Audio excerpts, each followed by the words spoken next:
कौन दिन हमारी क्वेश्चन भइल बाटे घर एकदम गर्मी आई नहीं लागत बाटे नीचे नीचे लागत सुने में आइल कि एगो देवर जी बानी हमके बगलिया के बड़ा समाट काजी रउआ के सोचत रहनी कहां जात तनी चली न तनी घर में कुछ काम रहल साथ से ना ना हम जातन वीसीआर चलावे के दिक्कत ना हो जाई वीसीआर चला जात तनी हां अच्छा नहीं कुछ बात करके रहल सच कुछ दुकानी पर से लियावे के रहल सजी ओसे का कर रहनी चली ना तनी अब भौजाई के तनी बात ना मान सके सुनो हम साथ में बताओ तनी साटा लिखले बनी दिक्कत हो जाई ठीक बा और तो 1-2 घंटा लेट होई त कुछ ना अपन गांव में के न होई जा का कुछ जरूरी काम बा हां चली तो आपके भैया जी नहीं कि घर तो दे के कुछ सामान रख दुकान पे से चलो जल्दी लेकिन बता दी बतिया ठीक बा हां जी का हो जल्दी बताओ हमरा के लेट न होखे अब बड़ा ही बड़ी जार के जाता नहीं बड़ा बढ़िया लागत नहीं घर सब ना मुंह हाला सुनत बढ़िया तो है ना अब भैया न वीसीआर चलाओ तो ना हमर कोई जरूरी बा अच्छा दी अच्छा ये बतालाई कब कॉलेज में लड़की पटैली बहन जी बैक लड़की थोड़े ना पटैली बनी हां मेरे मालूम चला था का होता का नहीं के होता लोटा में सही काई फैंसी नहीं चला तनी झाड़ झुर के बे तो बताओ अबे उम्र में ना फैंसी में रही तो कब रही हम अच्छा लड़की कब आंख मारेली सन ए तू का कहल गो फौजी बात अच्छा कब हाउ कुल काम भइल बे कि ना एकदम तू का कुल पूछल वाले हो का पूछत है ठीक है तो पूछता नहीं का हम को कौन लड़की हम मारेली सो हम ही ना भाग दे ना हां जाना तो नहीं जान रवा के मन में चलता ना सब जाना तो नहीं का तो बतिया कुछ बताइबे ना कैलू लड़की है लड़का के बारे में मतलब जब होता ना स्कूल कॉलेज में मैं सब गांव में हाला भइल बाटे कि उनका लड़का बहुत सुंदर है ऐसे कोनी कि तनी हमहू तनी मिल लेती क्वेश्चन बनी क्वेश्चन ना अच्छा सब चीज सच्ची बताई लड़की से कोनो प्यार कइल बे कि ना तक से बे यही तो हमार कसम खाई द काहे कम कसम खाई हो एक रहे तो के रह जी अब तब जाए ना तो ई कुल का तू पूछे देखिए बताते ना हमके आपसे प्यार हो गइल बाटे जब से आप हम सुनले रही नाम चाचा आज तो देखियो ले नहीं रहुआ आता ना समाज में कुछ कहे लायक ना का कहत सच्ची में एकदम धीरे-धीरे मन में इतना गुदगुदी होता ना क्या बतलाई तू तो एकदम जना था कि हमरो दिमाग में खराब कर दे मन करता कि ताकते रह जाए आपके दी कहां जाए जी एकदम का होगल बता रहा हो कुछ समझ है हमरा तो नहीं किया देखिए ना आपसे हमसे बहुत मन करता ना क्या खूब सूते हम लेके संगे आपके हां घर के वही ना के डर नहीं खे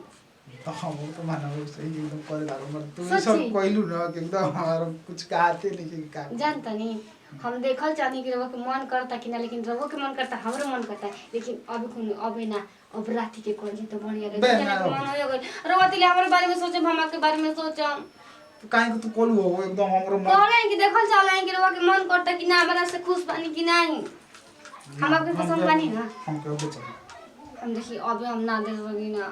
कुछ भी देखते हैं घर वाकुल हमारे घर में तो बगले के तो भाई ना का करेंगे अरे वो लेट से जाए मुझे वीसीआर से लावे के बाद ठीक कह तो जा तन न रोतिए के तब बुलाई हां हम राती के बुलाई रो चिंता मत करी ना चाहे हम आ जाई ठीक बा चल बाप रे बाप कैसे कैसे तो मुर्गा हमारे हाथ में लागल फंस गइल मुर्गा के चाल में आज मजा आ जाए ये मर गई तो इतना पागल बिया ना भौ जाई कि आज हमारे घर में भ्रष्ट कर देले रही बताओ कहत रही कि खूब मन करत है ऐसा नहीं भौ जाई होके के चाहिए चल चला जा दो सुते दो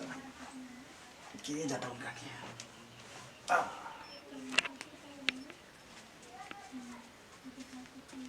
ए चाचा का रे माई बोलौले सिया तारा के कि तुम आई सही में हां अच्छा जो कह दी है ना कि आई हम ठीक बा ये मोर कहा करी जाई कि ना जाई चलो आज देखी ले तनी का बोला बताई चलो आई ना पता न कहले हो कि नहीं आगे रे हले है पुरुकिया आ जाके बिस्कुट किन के खा पी के आ ओने रे घरे मत केहू से कुछ कहले मत ठीक बा ठीक बजो का खासिए बोले हां अरे बड़ा हमार मन करत है तो हमार लसा लसा मन करत रहे देखो ते ना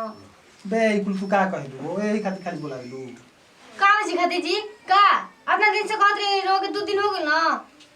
2 दिन का कल कहले रहलू तो कल हम ना आई भाग गुनियान तलू दूसरा जगह हमार मन खराब हो गया मन करत थे बे जा देखिए हमसे बर्दाश्त लामा रहो तो पहले काहे के लामा रही जी देखिए हमार मन करता थे देखिए कुछ ना करूं तो खिसो करता थे बहुत पूरी तो कहां बजे तनी केनियो तो रहे तो हम कल से तो कहां इन्होंने ना तो का जतनी करी देखिए अब हमसे हाथ नहीं गयो देखो भौजी हमारा बस कोई हमके भौजी भौजी मत कही समझ गई ना कल के टाइम दे के नहीं रात भर हम जागर रहनी हां हां तो तुम हमार का दोस्त बता कितना हमर मन तू कैसे बस में कल रहनी हम ही जानत नहीं थोड़की गाड़ी खाती कल हमरो मन गड़बड़ा गए ठीक बा हम जब गोइनी वीसीआर चलावे न तो उ जले इतना हमरा खराब लागल कि चल हम भाग गेली दूसरा गांव में रात भर दूसरे गांव में रहनी हो तो अरे चलते कुछ कर अब तक छोड़ बड़ा ना ठीक बना बहुत हो गइल आ ना करब तब बदनाम होगा बा करम तब बदनाम होले कि हम तो ना। कहां जीव सुनो जात नहीं कि फांसी उसी सब लगा दे मैं अपने से सड़िया खोल दे भाई चूड़िया उड़िया फोड़ दे आ हाला कर देना कि देखा हमर संग इससे गलत काम कइले हम कुछो कर हमारा ओसे मतलब नहीं कहानी के मतलब ना चल बक ना तू ना हम ना जाई हम काहे ना जीव कुछ अब करबे तक ना भैया के बुला दे हम तारा के बोल जी भैया के ना तो कोई के बोला दो हम हमारा के छोड़ो मैं सड़िया फाड़ दे कह देता नहीं ये देखो अरे तू फाड़ मत दो तू फाड़ दो हमारा कुछो फर्क नहीं पड़ेगा नहीं फर्क पड़ा चिल्लाएंगे हमें जे भैया के तारा का चिले बुचिला ना चिला पूछो नहीं गया चलो सब कि ना तू करो ना करो तू छोड़ के ना हमके काहे के छोड़ी ना हम ना कुछो ना करो देखो मान जा सीधे से मान जा हम ना मन में ना करो काहे ना तू मनबो बटन से जान तू जो उखाड़ के उखाड़ लियो काहे तब हम जइबे करो हम कहता नहीं ना देखो बुजी तारा से प्यार से कहता नहीं का प्यार से जी हमारा बस को नहीं के तुम्हारे संग कुछ अरे कॉल तो कुछ हो जी थोड़ा ना घट थोड़ी नहीं जब के जवानी है हां घटी चाहे ना घटी हम कुछ सपना सजेले बानी का जी सपना सोचले बानी हमरो नए नए मेहरा रू हां तो का तो हम थोड़ी ना चल जाए स्वागत मनाए ना तो हम हमार संग चली ना मनाई नहीं खाली आपके जोर हम देख लेते हैं कि केकर संग मनाते केकर संग ना ना हमारा काम नहीं है सुनो अब ढेर हो गेल हमरा के छोड़ो काहे ऐसे कर रहे जी ना हटो हमके चले दो ना करम ना हो कुछ हो जे हम ना करो जा तनी सच्ची में सच्ची में तो झूठी में जैसे पहले को हमार बात सुन नहीं रहुआ का बोला का उखाड़ लेबू काम के ओ खाड़ा के मैं चीज जो खाड़ी ले हनी तब जानता नहीं हम लोग आपसे मजाक को नहीं देखल चाहनी है ना कि वो कतना पानी में उतराता नहीं आ कतना पानी में बानी लेकिन के हल्का सच बा कि नहीं यही समय इतना नाटंकी कोई नहीं है देखल चाहता हम कहनी कि तू एकदम सीरियसली बोलत तलू ना लेकिन ओसन आपको ना कि बहुत बढ़िया हम सोचले नहीं ना कि जाके मैं गांव में हाला करके मेरे भौजी ऐसे ऐसे करतले तू का साड़ी फर तू हम खुद हाला करके मैं गांव में तो लोग बता इज्जत बची जी वो तो बड़ा सोच ले है हमारा कोई विश्वास करी का अब लिपस्टिक के चारों ओर दाग लगा दे ना देखा तन के ना विश्वास करला लगाई